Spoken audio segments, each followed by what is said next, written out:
Pingat anak lain Luqmanul Hakim. Ya bunaya, hai anak genasih lu. Betatuku le gata bah innad dunya bahrun amik.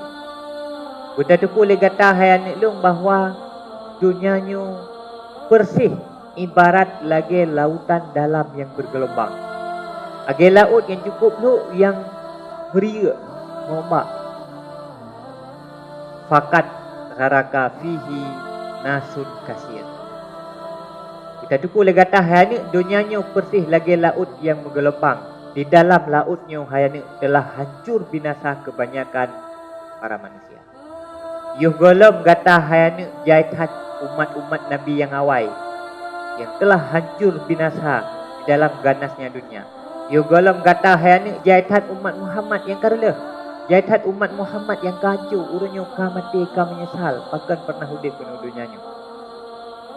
Kita tupu boleh gata hayani lung temakut ke gata, takut gata haik tak lewati kehidupannya, gata akan ikut hancur binasa lagi urun yang ka hancur binasa. Tanyo hanya menambah, tanyo hanya sanggup, tanyo hanya akan menambah daftar orang-orang yang gagal menjalani hidup dan akan menambah daftar urun-urun yang menyesal sehingga mati bangkit di alam kubur.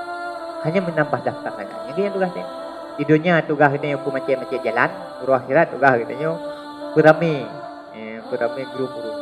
Kalau dunia ada faedah, akhirat tak. Di dunia yang buat macam-macam jalan sakit-sakit hati kau. Ni kan tugas kita kan.